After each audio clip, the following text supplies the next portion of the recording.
Assalamualaikum warahmatullahi wabarakatuh. Perkenalkan kami dari kelompok 3. Di sini kami akan mempresentasikan materi berkenaan dengan obat dan kesehatan hewan. Sebelumnya, izin memperkenalkan kelompok kami terlebih dahulu. Yang pertama ada Risa Alivia Damayanti dengan NPM 23049, kemudian ada Fitria Taufik Nur Ramdaniati dengan NPM 23059, Dila Maula Fadila dengan NPM 23060, Ayu Rahmawati dengan NPM 23080, dan Gina Naila Nur Ajiza dengan NPM 23083. Yang pertama, saya akan menjelaskan hierarkiah Kementerian Pertanian. Regulasi dan pengawasan bidang veteriner, termasuk keprofesian dokter hewan dan sediaan veteriner, diatur oleh otoritas veteriner yang secara struktural berada di dalam Kementerian Pertanian atau Kementan, berdasarkan Undang-Undang Peternakan dan Kesehatan Hewan. Yang pertama, diatur melalui undang-undang atau landasan hukum utama.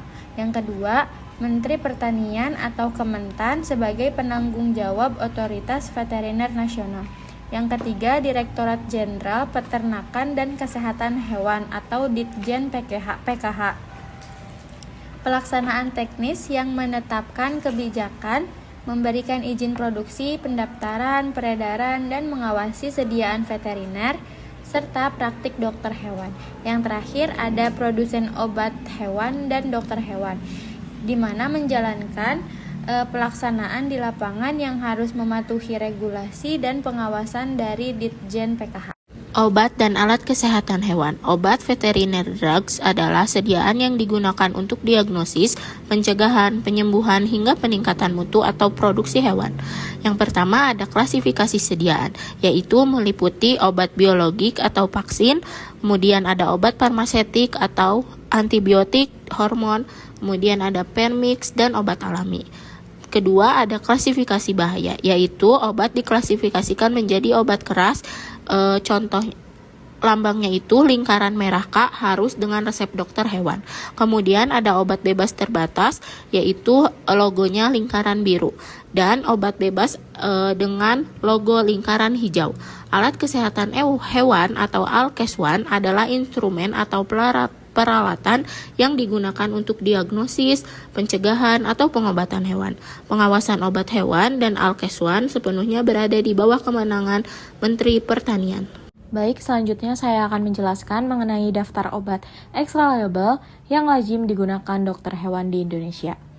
Penggunaan obat extra label atau extra label drug use adalah praktik penggunaan obat pada hewan yang berbeda dari ketentuan label yang terdaftar, misalnya dosis, indikasi penyakit, atau spesies yang berbeda. Praktik ini lazim dilakukan oleh dokter hewan karena keterbatasan variasi obat hewan yang terdaftar, terutama untuk hewan kesayangan. Meskipun ELDU diperbolehkan secara terbatas oleh dokter hewan dengan syarat klinis tertentu, otoritas veteriner melarang keras penggunaan beberapa zat aktif tertentu karena residu berbahaya pada produk pangan hewani atau ternak dan masalah keamanan. Contoh zat aktif yang dilarang mutlak sebagai obat hewan di Indonesia meliputi chloramphenicol, nitrofurans, phenylbutazone, dan pewarna seperti malachite green. Selanjutnya, peran farmasis dalam bidang farmasi veteriner. Yang pertama, riset dan produksi.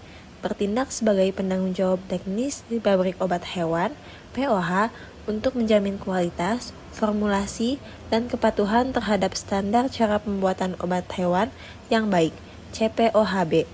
Yang kedua, logistik dan distribusi, mengelola pengadaan, penyimpanan, dan distribusi obat hewan di apotek veteriner atau distributor. Yang ketiga, pelayanan kefarmasian, menerima resep dari dokter hewan, melakukan peracikan, compounding, obat, termasuk penyesuaian dosis obat manusia untuk hewan, dan memberikan informasi obat yang akurat kepada pemilik hewan. Dan yang terakhir adalah dalil yang berhubungan dengan materi yang telah disampaikan, yaitu pada setiap yang mempunyai hati yang basah atau hewan, itu terdapat pahala dalam berbuat baik kepadanya. Hadis riwayat Bukhari dan Muslim. Hadis tersebut menunjukkan bahwa berbuat baik kepada hewan, termasuk merawat dan mengobatinya, adalah amal kebaikan yang berpahala. Hal ini menjadi dasar moral dan spiritual dalam farmasi veteriner, bahwa pengembangan obat, pengobatan, dan pengawasan kesehatan hewan bukan sekadar tugas profesi, tetapi juga bentuk ibadah serta wujud tanggung jawab manusia menjaga makhluk Allah. Mungkin cukup sekian dari kelompok kami, kurang dan lebihnya mohon maaf. Wassalamualaikum warahmatullahi wabarakatuh.